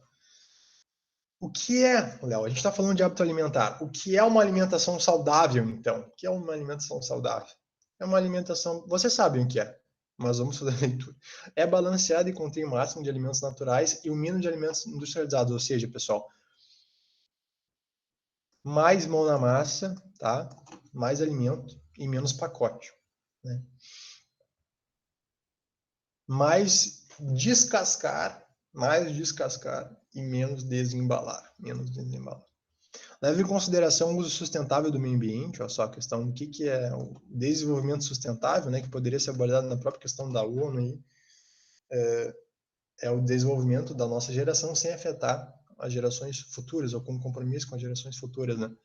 Está em sintonia com o seu tempo, com a fase da vida, as necessidades alimentares de cada pessoa, a individualidade. Ó. É mais que a ingestão de nutrientes, é um direito humano. Ó, só, direito. É direito. É direito do indivíduo se alimentar. Isso, é direito. Poderia estar aqui, poderia. Quais são os tipos de alimento? Ó? Tem o alimento in natura, tem o alimento minimamente processado, tem o alimento processado e tem o alimento ultraprocessado. É óbvio, se possível, né? Se possível, esses são mais positivos. In natura é mais positivo, depois que é minimamente processado, depois que é processado, menos que ultraprocessado. São os tipos de alimento, tá? Regra de ouro, né? Prefira sempre os alimentos in natura e minimamente processados, né? Óbvio, como eu já mencionei recém, né? A importância da leitura do rótulo, né, gente? Quantos de vocês leem o rótulo dos produtos ou os familiares de vocês? Sabe distinguir um alimento do outro? Né? Que tu para no mercado e fica analisando o rótulo, né? Eu gosto de analisar o rótulo, assim, né, ingredientes. E sempre o primeiro ingrediente, eu acho que vocês sabem isso, né? Isso aqui é por ordem de aparecimento, né? Então, os produtos que... minha seta ficou bem ruim aqui, mas os produtos que mais aparecem, eles aparecem antes. Então, por exemplo, nesse chicken aqui, ó, tem mais milho, tem mais açúcar. Entendeu? Mais milho, mais açúcar. Se eu estou falando que eu tenho que diminuir a ingesta de açúcar, eu tenho que preferir um alimento que tenha menos açúcar na sua composição. Então, eu tenho que pegar se eu vou comprar um alimento que é processado, ultraprocessado, ou minimamente processado, tentar ver as embalagens, fazer um comparativo entre um e outro produto e preferir o que é mais, né, menos pior, vamos dizer assim. Então, constar a lista de ingredientes, né, um número de elevado de ingredientes, a presença de nomes pouco familiares, né? Quando tem muito ingrediente, ou aqueles nomes muito estranhos, né? Os emulsificantes, os corantes, os aromatizantes, os edulcorantes, entre outros, indica que o produto é ultraprocessado, portanto é melhor evitá-lo. Tá? A gente sabe isso. Os benefícios não precisa nem dizer, né? Causa alimentação saudável. Consequência, para o texto de vocês. Da mesma forma que a gente estava trabalhando antes, causa uma alimentação, falta de atividade física, nanana. Consequência, diabetes, hipertensão, os eventos. Entenderam a jogada? Tá. Melhora a saúde e o bem-estar, aumenta a imunidade, previne doenças, é aliada no combate à hipertensão. Olha só, ao invés de atrapalhar, ajuda aí, ó. Evita doenças crônicas ligadas à obesidade, como a gente já falou em aula. Dá mais disposição, diminui cansaço, né? Tu tem um melhor sono. Poderia até abordar aqui a questão do sono, tu melhora o sono. Com atividade física, né? E com alimentação saudável e tal. Melhora a qualidade do sono do humor aí, ó. Opa, apareceu aqui o sono. E ajuda a diminuir o estresse. Aqui, ó, cardápio, né? O grupo de alimentos, né? Feijão, leguminosas, cereais, raízes de tubérculos, legumes, verduras, frutas, castanhas, nozes, amêndoas, amendoim, leite, queijos, iogurtes, carnes, ovos e água. Bastante ingesta de água, hein? Até se tem discutido muito na neurologia, na psiquiatria, vou botar aqui, ó, a neuro e a psiquiatria e a psique, sobre a questão inflamatória, né? Ó, vou botar aqui, ó, inflamatória, inflamatória, o quanto o nosso alimento que é ingerido, lá no nosso epitélio intestinal, tá? No epitélio do intestino, o quanto o excesso de consumo alimentar, tá? O quanto mais de alimento tu coloca, isso interfere na tua imunidade, na tua saúde mental, na tua saúde de corpo, etc. Entra na questão aí de probióticos, pré-bióticos, já devem ter ouvido falar isso, né? Ou seja, o que é um pré e o que é um probiótico, né? Pré-biótico é o alimento que já tem a bactéria ali. Tu tá comendo o fungo, né? A bactéria, o fungo. E o probiótico, tu tá colocando ela já pronta, né? Então, assim, o pré tu vai estimular. Não, mas por que tu tá falando isso? Por que tu tá falando isso? Porque o objetivo é tu ter uma flora intestinal, Hoje a gente tem falado muito sobre microbioma, né, sobre microbiota, e o quanto influencia isso é a conexão intestino-cérebro, né? Conexão do intestino com o cérebro. Isso é algo que cada vez vai ser mais abordado, vocês vão ver isso em pesquisas aí rodando, Mas eu estou falando isso aqui também para a saúde de vocês, né? Poderia ser também uma questão argumentativa, poderia, mas aí seria, né, se levariam na argumentação. Mas o que eu estou falando aqui da questão dos pré, né, dos pró, né, que é estimular a criação, né, o probiótico estimula a criação, o pré-biótico já é pronto. O que eu estou falando aqui é só para expandir a nossa capacidade argumentativa, o quanto a nossa alimentação está relacionada com um caráter inflamatório. Léo, como assim um caráter inflamatório? É tu disponibilizar um epitélio que tenha mais porta de entrada, ou menor porta de entrada para patógenos, por exemplo. Tá? Só uma leve discussão. Questão de drogas, tá? Questão de drogas. E o crescimento do mercado, a gente já está quase encerrando, tá? Aula mais densa, mas uma aula importante. Sibutramina, Orlistat, Lulaglutida, Locazerin são medicações aprovadas para tratar de obesidade no Brasil. Acho que são só essas 4. Cardiopapers é um ótimo site sobre cardiologia.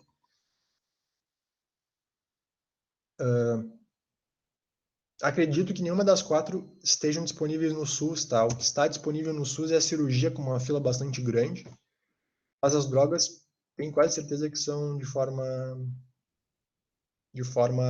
particular ou tem que entrar com questão judicial aí para ganhar, tá? Com ações diferentes, cada uma atua num sistema diferente, tá? Da mesma forma, se vocês lembrarem lá do octeto de Defronzo, né, do octeto de Defronzo, existem medicações específicas para cada órgão, tá? Então, na questão do rim, tu tem um medicamento diferente, na questão do pâncreas, tu tem um medicamento diferente, na questão neurológica, tu tem um medicamento diferente que atua em diferentes cenários, né? Aqui também, no tratamento da obesidade, tu tem aí, não do diabetes, eu tô falando do diabetes aqui, eu tô falando da obesidade. As cirurgias aí tem 3 tipos, né? Cirurgia de banda gástrica, cirurgia de gastrectomia vertical, gastroplastia. Eu não vou comentar elas, não cabe isso aqui, mas só para dizer para vocês que tem diferentes formatos de fazer uma cirurgia para obesidade. As filas no SUS são grandes, então o pessoal entra na fila e segue esperando para realizar a cirurgia. Obviamente, existem critérios muito bem definidos, ó. O método mais usado é esse aqui, tá? Como diz aqui, 90% das cirurgias do SUS, tá? Mas existem critérios para a cirurgia, né? A gente tem que passar por uma série de profissionais, tem que fazer uma série de exames e etc. Né? É claro, eu estou falando de alimento. A gente já teve uma aula sobre agricultura familiar, né? Quem quiser assistir novamente, assista novamente essa aula de agricultura familiar. Vocês lembram que eu falei lá de Revolução Verde, né? Quando eu falo sobre aumento da produtividade, né? Com lucro e início do processo de exportação, modernização para abastecer a indústria, tanto interna, mas exportação, né? Fome versus a parte do problema, né? Porque se acreditava que através da Revolução Verde a gente acabaria com a fome, não foi isso que aconteceu, né? A geração de alimento versus geração de renda, ou seja, uma coisa é gerar alimento, outra coisa é gerar renda, né? Que essas pessoas possam se manter. O desemprego estrutural pela modernização, tendência de pequenos produtores entrarem em crises pela disputa de mercado, a venda de terra e o êxodo rural em busca de novas terras, né? Principalmente isso aqui depois ali da década de 70, né? Tô falando que a Revolução Verde na década de 70, depois no Brasil, etc. A agricultura familiar surgiu como um fator essencial em qualquer política de segurança alimentar, né? Principalmente porque essa produção é majoritariamente provedora do mercado interno de alimentos, né, de matérias-primas. No mercado interno associa esse papel aos casos muito significativos de participação em cadeias agroexportadoras, como aves, suínos, café, frutos tropicais e complexo soja. Vocês lembram disso, né? A importância da agricultura familiar, que eu estou falando de hábito alimentar, poderia ser linkado aqui um eixo argumentativo, né? A questão dos orgânicos também poderia ser um viés aí sobre hábito alimentar, a importância de ter um bom hábito. Com o estímulo do alimento orgânico, né, artigo 1 aí, essa lei de 2013, o que é um alimento orgânico, né? Recursos naturais, econômicos disponíveis, respeito à unidade cultural, comunidades rurais, objetivo a sustentabilidade econômica e ecológica, a questão de sustentabilidade entra novamente, maximização dos benefícios sociais, minimização da dependência de energia não renovável, empregando sempre que possível métodos culturais, biológicos e mecânicos em contraposição ao uso de materiais sintéticos e eliminação do uso de organismos geneticamente modificados. Radiação ionizante em qualquer fase do processo de produção, processamento, armazenamento, distribuição, comercialização e proteção do meio ambiente. Que lei bonita. Gostei bastante dos alimentos orgânicos. Pessoal, existe uma série de questões, fazendo um resumo aqui antes de finalizar aí, ó. Alimentação desbalanceada, exagero na quantidade de alimentos ingeridos. Elevado consumo de açúcar poderia ser um outro tema, a questão da regulamentação do consumo de açúcar. Alimentos processados e ultraprocessados, principalmente, né, dando preferência aos minimamente processados e os in natura. Pouca ingesta hídrica, pouca ingesta de fibras, os horários de alimentação, a questão da rotina da vida moderna, né? Você tem alimentado, de que forma? Você tem levado em consideração essas próprias novas tecnologias e essas novas pesquisas, como eu mencionei, da questão do caráter inflamatório da alimentação, da microbiota, do microbioma, né? Do microbioma. Questão de problemas emocionais que levam a transtornos alimentares, e aqui problemas emocionais de outros tipos, né? Que, por exemplo, eu não abordei, mas poderia ser falado da questão da depressão e da ansiedade, de que forma transtornos psicológicos, psiquiátricos levam a pessoa a ingerir mais ou menos alimento. Eu falei da bulimia, falei da anorexia, falei da compulsão alimentar com binges, né? Influência familiar, a gente sabe, e às vezes é até triste tu ver uma família com uma criança que essa família não tem uma educação ali do alimento, a criança acaba comendo o que quer, acaba se alimentando mal, e a gente sabe que isso gera uma série de transtornos lá no nosso gráfico, né, de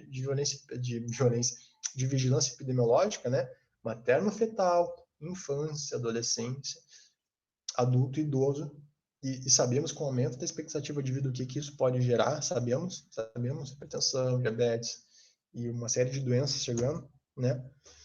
O bullying, né? O bullying seria uma outra possibilidade de discussão na questão, principalmente da questão do jovem, né? Criança, adolescente, sofrendo bullying, né? Classe social, não, como assim classe social? A gente sabe que houve um aumento do poder de consumo das pessoas, principalmente nos últimos anos, né? E o quanto esse aumento, né, possibilidade de poder aquisitivo na alimentação, por exemplo, de fast foods, né? Então, na aula, né, a gente falou de diversos aspectos, né? Causa, consequências, áreas e confrontos argumentativos. Sejam livres para escolherem o que vocês quiserem. 3 artigos da Constituição, artigo 1º, a questão da dignidade humana. Da questão alimentar, eu acho que não cairia bem, eu acho que cairia melhor o 6º e o 196. O 6º, de acordo com o artigo 6º da Constituição Federal de 88, todos têm direito à saúde. De acordo com o artigo 196, a saúde é um direito de todos e dever do Estado, garantido mediante políticas sociais e econômicas que visem a redução do risco da doença, mas promoção, proteção e recuperação da saúde. Lembre-se. Cuidado com a questão de ineficácia do Estado, né? Porque eu falei que existe a questão do Estado, aquela série de pesquisa, aquela série de programas e tal, mas não dá para responsabilizar somente o Estado por essa questão. Não dá para responsabilizá-lo totalmente. Então, por isso que eu sempre acho legal fazer uma intervenção um eixo indivíduo, um eixo Estado, né? Trabalho com os dois. Questão da McDonaldização. Léo, o que é McDonaldização? Isso aqui é um termo do autor chamado George Ritzer. Ele é um estadunidense dos Estados Unidos, que ele fala assim que o McDonald's ficou mais importante que os Estados Unidos, tá? Que é um ponto final, não 2 pontos. Léo, como assim a questão da McDonaldização? Como é que eu poderia... E cuidado, né? Aqui eu tô falando dos Estados Unidos. Mas o que fala, né, o George Ritzer? Que seria o repertório, né, pessoal? Ele tem que ser produtivo, pertinente e legitimado. Qual é a diferença disso? Repertório legitimado é outra área do conhecimento, que eu estou trazendo o autor. Isso é legitimado, tá? Outra área do conhecimento. Pertinente ao tema. Isso aqui é pertinente. Estou falando sobre essa questão alimentar aqui e tal. E produtivo é quando tu relaciona isso ao tema.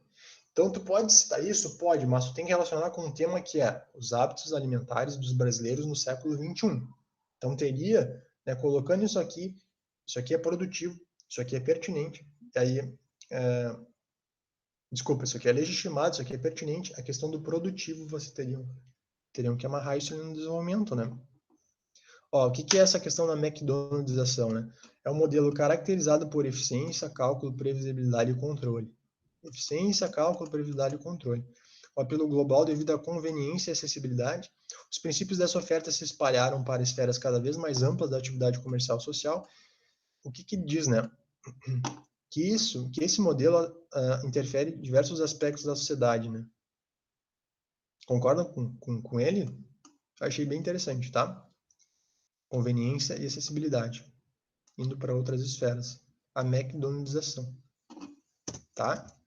Teórico, Zémer Durkheim, com fato social, né, maneira coletiva de agir e pensar, dotado de exterioridade, unidade, coercitividade, poderia ser utilizado, poderia. A questão da liquidez, né, a questão do consumo de Bauman, né, do mundo fluido, volátil, incerto, poderia sim, utilitarismo de Bentham e Mill também, bons quando tem a promover felicidade, mas quando tem a promover o oposto. Categórico de Kant, age de tal forma que se torna universal, poderia também, bem e mal de Sócrates também, na questão da escolha dos seus hábitos, né? Caminhos, tá? Propostas de intervenção aqui para fecharmos essa aula extensa, essa aula pesada, essa aula densa. Espero que tenha aberto a cabeça de vocês para diversas possibilidades de argumentação e outros temas que possam cair, né? Sobretrachar alimentos com adição de açúcar branco, farinha branca, gordura saturada, refrigerantes, entre outros. Tá? Isso aqui quem diz é esse endocrinologista, tá? Flávio Caldegiani. Subsidiar alimentos saudáveis, hortaliças, legumes, frutos, alimentos 100% integrais, carne branca. 3. Campanha maciça de conscientização da obesidade em proporções muito maiores do que existe hoje. 4. Aumento da oferta de alimentos saudáveis e mais fácil acesso a toda a população. 5. Proibição da propaganda e de marketing de alimentos calóricos que não sejam saudáveis. 6. Como a gente tinha visto lá no mapa. Educação médica, importante, para todos os profissionais da área, para que todos estejam aptos a tratar devidamente, porque somente 2% dos pacientes com obesidade recebem tratamento hoje. Dada a altíssima prevalência do sobrepeso e obesidade, já não se trata mais de uma doença a ser abordada por especialistas, mas por todos os médicos. E se percebe, na minha formação, se percebe que os professores têm de fato assim, abordado mais isso, sabe? Até algumas matérias específicas, assim, na questão do diabetes, da questão da hipertensão, né? O quanto isso é prevalente e o quanto é importante o médico generalista que sai da graduação, que ele saiba manejar esses pacientes. Intervenções, além dessas que eu já mencionei. Família, a importância familiar da boa alimentação, principalmente do pai e da mãe, como referência para o filho, né? Mobilização e discussão social, essa aula que a gente está tendo aqui, vamos debater daqui a pouco. Quantas vezes vocês tiveram? Quantas vezes vocês discutiram de forma ampla esses temas? Discussão por meio de filme, história de dilemas morais. Lembre-se do filme Muito Além do Peso, eu recomendo bastante assistirem Muito Além do Peso. Exercício e financiamento das políticas públicas, de fato, a gente já viu que existe uma série de políticas públicas, mas será que elas são de fato exercidas e financiadas? A atuação interdisciplinar diferentes, não só o médico, né? O enfermeiro, o agente comunitário de saúde, o psicólogo, o nutricionista, a família, né? Todo mundo atuando junto. A autonomia do paciente, a educação do paciente, né? Que ele saiba da importância disso, que ele pesquise, que ele vá atrás, que ele leia, né? Educação em saúde, né? Fazer educação em saúde com o paciente, educar o paciente sobre esses temas, gerenciar o cuidado do paciente, fazer o gerenciamento do cuidado, né? O médico não trabalha só no tratamento, ele trabalha na prevenção, na promoção de saúde. Isso é uma tendência, isso tem que crescer, porque isso é extremamente importante. Estímulos aos hábitos saudáveis, que a gente já viu, a gente sabe os hábitos saudáveis, a gente tem que estimulá-los. Mudança de comportamento, parte do indivíduo. Então, esfera individual, esfera governamental, vocês podem trabalhar, só cuidem para não ficar só no governo, por isso que eu coloquei cuidado ali na nossa citação de ineficácia do Estado, e sempre indiquem propostas na conclusão, e fale dessas questões, dessa série de questões que a gente trabalhou na aula de hoje. Pessoal,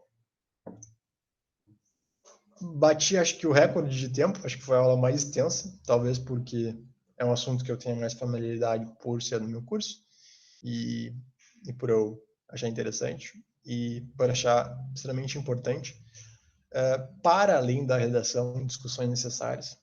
Espero que tenha acrescentado. Espero que vocês saiam melhores com essas hipóteses de argumentação. É isso. O tema foi os hábitos alimentares dos brasileiros no século XXI. Esse foi o tema. Talvez não caia esse tema, mas pode cair. A abrangência, todas as discussões que a gente fez aqui, né? Pode cair. Acho que vocês vão estar melhores preparados depois da aula. Tenho certeza disso. Tá bem? Abraço. Vou fechar a gravação.